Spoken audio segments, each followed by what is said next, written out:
This is Boris, welcome to Movie Messenger. Now let's get to movies based on comics part 2. I forgot to mention in the first video of this series that I only talk about the movies which I have seen. Needless to say, there are other movies based on comics on my watch list. So previously on Movie Messenger video, I talked about Two Guns, 30 Days of Night, 300, History of Violence, and Dread. Now for this time, we're going to talk about Edge of Tomorrow. I love Emily Blunt and I love everything she's in, and this one is no different. Wait, a chick with a big ass sword? This must be based on a manga. It is based on a manga. It's based on a series called All You Need Is Kill, which is more badass than Edge of Tomorrow or the tagline Live, Die, Repeat. That's what I say to myself from Friday to Monday. Well, anyway, it's about a soldier fighting aliens to get to relive the same day over and over again, the day restarting every time he dies. This one is one of the greatest adaptations, and an adaptation taken truly seriously. And All You Need Is Kill is a Japanese manga by Hiroshi Sakurasaka. Sorry if I'm butchering these names. Illustrated by Yoshitoshi Abe. The movie is great, the story is great, and this guy was awesome. Hercules. I know, Brett Ratner doesn't have a good reputation, especially after he's known for having ruined the X-Men franchise. But you have to give this one a chance because the movie has a cool idea behind it. It shows you how a myth is created. And The Rock was meant to play this role, and he put everything into it. So the plot is, having endured his legendary 12 labors, Hercules, the Greek demigod, has his life as a sword for hire tested when the king of Thrace and his daughter seek his aid in defeating a tyrannical warlord. There's also an unknown controversy behind the movie, is that the movie is based on a series by Steve Moore, and Alan Moore, the author, called for a boycott on the movie because Steve Moore didn't get any payments for the adaptation. I don't know if this is verified, but this is an article that I read about the movie. Kingsman: The Secret Service. I love Matthew Vaughn and I'm really excited for him to take on Man of Steel 2. Hope is just not a rumor. Superman needs a rebirth in movies just as he had a rebirth in comics. This is a must-watch for spy movie lovers as it offers a fun ride by being very self-aware of the genre it represents. So the plot is a spy organization recruits an unrefined but promising street kid into the agency's ultra-competitive training program, just as a global threat emerges from a twisted tech genius.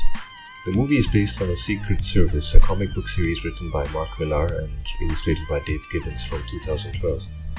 And this is a really great movie to watch, and it's one of the best adaptations out there.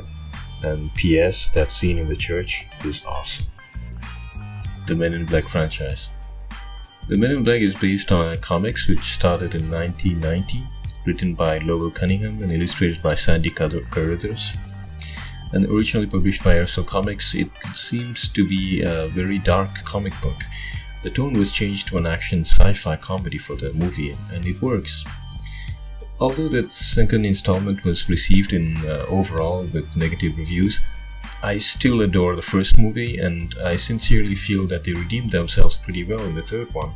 They did make the snake eat its tail by explaining why, in a way, Tommy Lee Jones' character Kay chose Will Smith in the first movie to be his partner. And plus, my name is Boris, and how can I not love this?